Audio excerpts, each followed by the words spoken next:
One TV special report.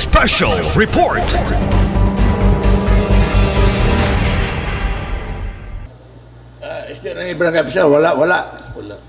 So, we would like to know the final word from the owner, because we advise the Sir Richard Cagas, next time, the owner should send somebody knowledgeable na makatubag sa inquiry. We are spending time here to provide you opportunity to explain your application. And then, mayon wala kabalo. How could we resolve this? We have to act this, we schedule this now because we want to give action soonest to the application, but you are not cooperating. So please relay this to the owner, Alvin Ijak Taklob, that he should show more cooperation to the City Council. We invited him, and he should send somebody nga kahibalo sa motobag sa mga concern sa mga departments. Kami yung wow kibaloan na, kaya nakasubos, that would be unsatisfactory to us because we have given time for you, your application, inyong application na mga itagad na seems, Honorable Sir, wala sila pag-anide. So that's my comment, Honorable Sir. And I would like to thank the department heads for coming here. I know you are all very busy and you spared your very little time to come here just to tackle this application of the barcode. Unfortunately, wala ang tagiya, di katubag. So, we thank them, Honorable Sir, the CPDO, to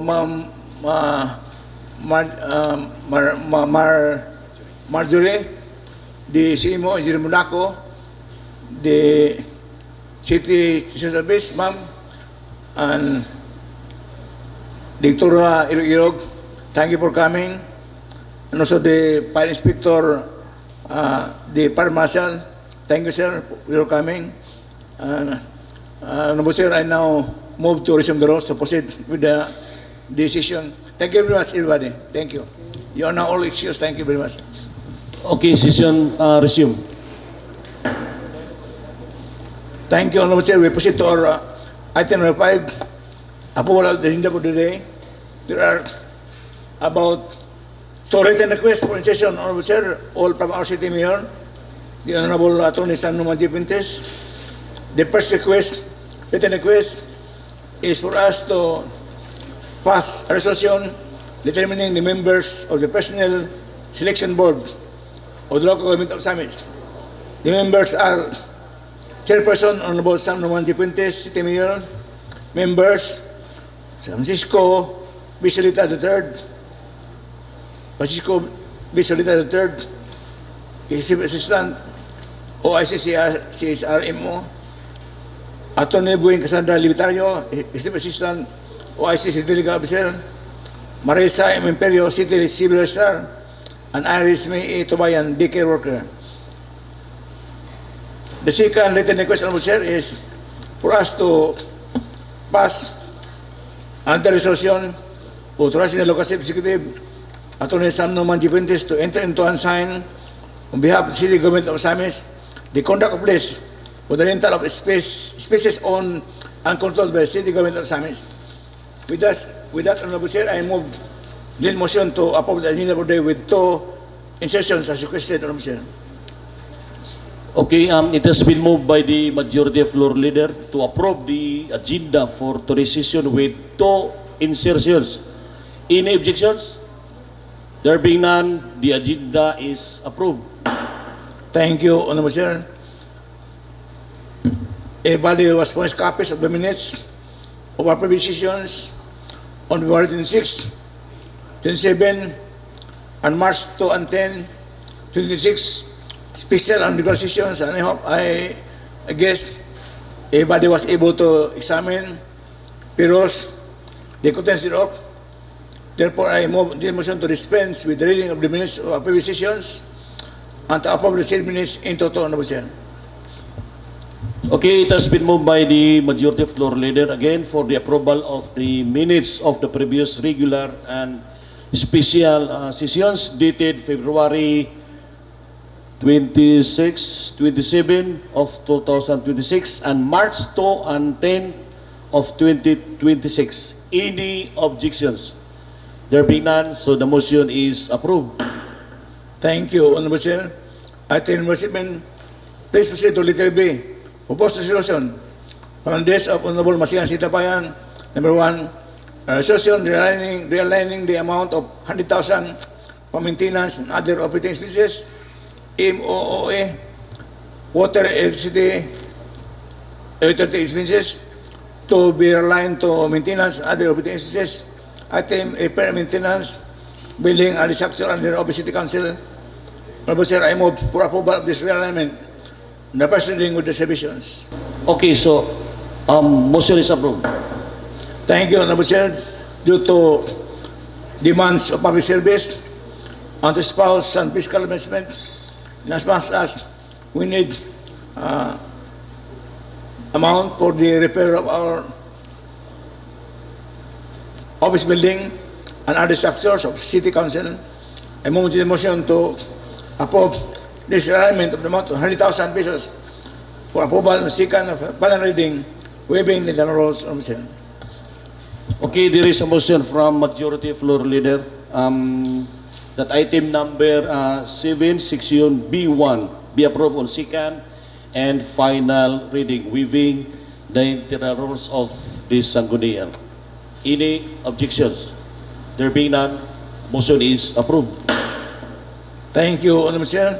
Let us see petitions or requests for first reading. Items number 1, 2, 3, and 4, or letter C, are all annual budgets of 4 barangays for the year 2026, namely Kinumansor, Kapuka, Paper, Maningkol, and Maycamanex. And I yield to the co-chairman, the Committee on Barangay Affairs, Honorable Asir Ramiro, to introduce and recommend action on these 4 items, 1 to 4 of letter C, Honorable Chair. Okay, Honorable Romero, you are now recognized. Thank you, Mr. Chair. Thank you, Majority Floor Leader. Mr. Chair, I move to pass this 2026 annual budget of this following barangay. 2026 annual budget of Barangay Kinumansor in the amount of 4,163,340, and 2026 annual budget of Barangay Kapukaw proper in the amount of 4,022,317. 2026 annual budget of Barangay Maningkol in the amount of 11,571,614, and 2026 annual budget of Barangay Carmen Annex in the amount of 9,829,263. Passing this for first reading in omnibus motion with reservation, Mr. Chair. Okay, there is a motion from Honorable Romero that item number 1 to 4, annual budget of Barangay Kinuman, Kapukaw proper, Maningkol, and Carmen Annex be approved on first reading with reservation. Motion approved. Thank you, Mr. Chair. Considering that this 2026 annual budget was already reviewed and endorsed by our City Budget Officer for approval, I move to pass this for 2026 annual budget for second and final reading in omnibus motion, waiving the internal rules. Okay, there is a motion from Honorable Romero that item number 1 to 4 be approved on second and final reading by omnibus motion, waiving the internal rules of the Sangguniang. Motion, is there any objection? There being none, motion is approved. Proceed. Thank you, Honorable Chair. Letter D, messages of communications. Number 1, notice of virtual hearing on ERC case number 2026-060 RC in the matter of application for approval of the contracts for the supply of electric energy with various distribution authorities or Kita Mindanao Grid, Power Sector Assets, and Lease Management Corporation, the applicant. This hearing will be held on June, I think, on June 19, 26, Friday, at 9 a.m., Honorable Sir. So, in the meantime, this notice of virtual hearing I recommend be duly noted in record City Council, Mr. Chair. Okay, for item number 1, this is duly noted, and Mr. Secretary, please take note of the necessary action. Thank you. Proceed. Thank you, Mr. Chair. Number 2, the LG Region 10 Memorandum dated May 11, 26 with subject dissemination of the premier on the comprehensive action plan towards the prevention of adolescent pregnancies in the Philippines 2025 to 2028. Honorable Chair, this the LG Memorandum is to be duly noted by all officials of the LGO, and which is a reference in providing technical assistance to LGOs in settling local initiatives, coordination efforts, and advocacy activities on adolescent pregnancy prevention and youth development. Honorable Sir, subject to further action from the LG and the local government units, I recommend that this memorandum be, in the meantime, be duly noted in record City Council, Honorable Sir. Okay, Mark, noted. Proceed. Thank you, Honorable Sir. Number 3, the LG written message dated May 12, 26 with subject celebration of 26 years of doing business month. So, again, the Region 10 is celebrating the years of doing business month, which is the month of May, I guess, Honorable Sir. Okay, noted. Thank you, Honorable Sir. Later, number 4, the LG Region 10 Audit Advisory dated May 8, 26 with subject request for data on the list of operating budgets of LGOs. This is a request by the LG on the operating budgets of LGOs which are unfunded for the moment. So, I think this is now under the Office of the Mayor for action, Mr. So, in the meantime, this message advisory be noted with duly noted record City Council, Mr. Okay, Mark, noted. Thank you, Mr. Number 5, the LG 10 message dated May 19 with subject dissemination of the memorandum commemoration of the 128th anniversary of National Flag Day. May 28, Mr. is the National Flag Day. It's coming Thursday. Whereby we are enjoying to display our flag in our local government offices on the said day on May 28, Mr. So, in the meantime, I recommend that this President message be duly noted record City Council, Mr. Okay, duly noted. Thank you, Honorable Sir. Number 8, committed. A while ago, we heard our deliberation on the certification of barcode.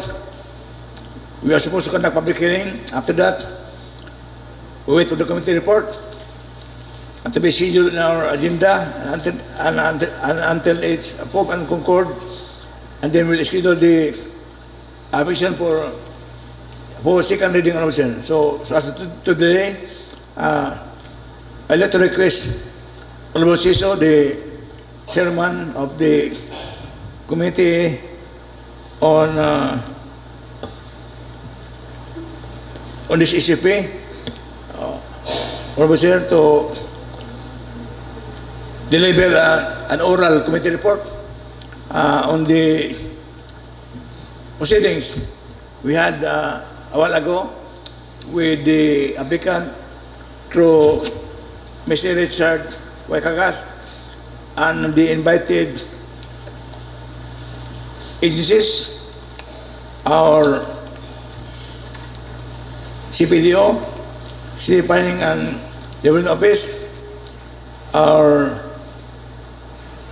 Citizen's Office, our SIM office, CDSR, and BPLS, City Health Office, and the Park Marshal, I would like to request, Honorable Chair, that this will be recognized to deliver to us an oral committee report, Honorable Chair.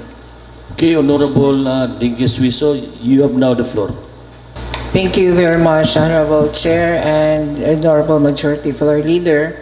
This representation would like to make an oral report regarding the conducted renewal application for the renewal of special use permit, Resto Bar and Dance Club of Barcode, which is operating at Oak Hill Park, Barangay Catadman, Manabay, Ozamiz City.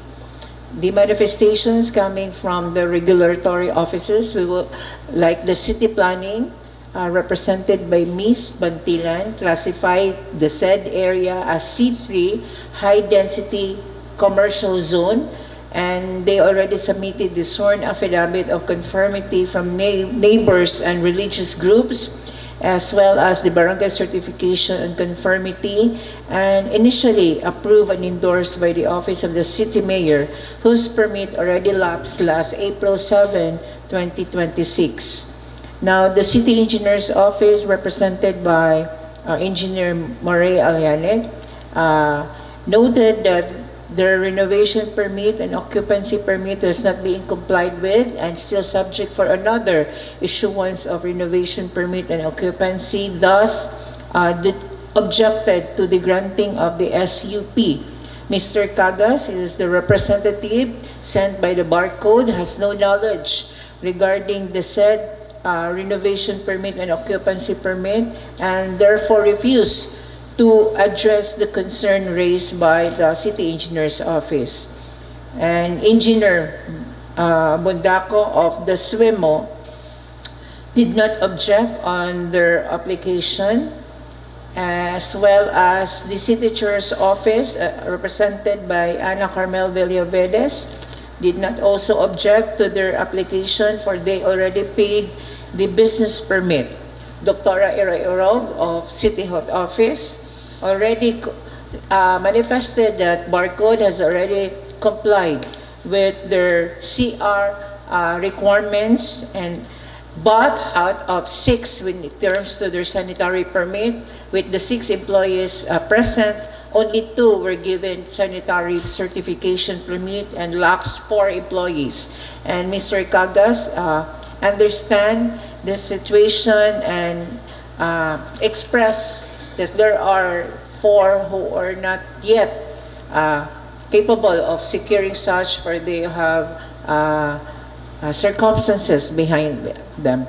And also, Mr. Chair, on the part of the Fire Marshal, they had no objection based on their last inspection, for they already complied with. But barangay officials were not present, and we do not know the reasons of their absence. With this oral report, Mr. Chair, I would like to submit this oral report for approval. Honorable Chair, may I ask my colleagues if there are any additions or comments, amendments to the oral committee report being presented by Honorable Siso? Honorable Chair, I think it is have inserted the commitment of Mr. General Richard Y. Cagas that I think he promised 7 days to comply with the city office, the sanitary permit for the 4 employees. Honorable Chair. Okay. With that, may I ask my other colleagues for any other amendments or observations to the committee report?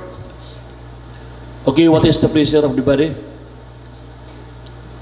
If there are no more, Honorable Chair, I move to consider motion to adopt and concur the oral committee report being presented by Honorable Dico, the Chairman of the Committee on Planning and Zoning. Honorable Chair. Okay, any objection? There being none, motion is approved. Thank you, Honorable Chair. May we proceed to number 9. Letter B. Basis for the day for second reading. The application of Barcode for the renewal of special use permit, Resto Bar and Dance Club to operate at Oak Hill Park. Bayan katamam na city as we see, there are concerns, there are objections from the city in office. So may we hear the recommendation of the chairman of the committee on zoning and planning on the position on the position. Okay, Honorable Dinky, you are recognized. Thank you very much, Mr. Chair and the Honorable Majority Floor Leader. On the application of barcode for its special use permit, which is a Resto Bar and Dance Club operating at Oak Hill Park, Barangay Katanman, Manabay, Ozamiz City. This representation would like to have their application be approved on provisional approval, Mr. Chair, pending their submission or payment of the renovation as well as their occupancy permit, and also pending the lacking for of employees who need sanitary permit, and also an explanation coming from the owner on the reasons of the delay in their submission or the payment of the renovation permit and occupancy permit.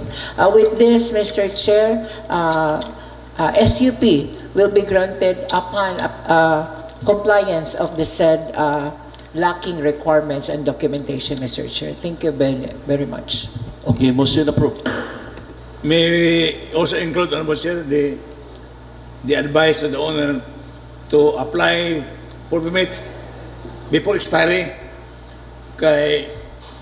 because if they're applying for permit renewal whereby the permit has already expired, that means there are 10 services which are not approved by the government, the NGO of Ozamiz. So that will be irregular and illegal. So we advise them that to be included in the approval, the condition that next time when they apply for renewal, it should be before expiry, Honorable Chair.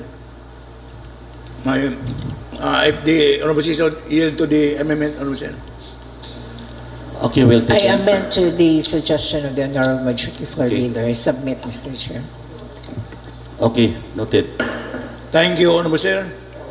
There are no pending matters on my table under number 10, basis for the reading. In this juncture, may we have the pleasure and privilege to hear official matters from Honorable Catherine Silim, Honorable Chair.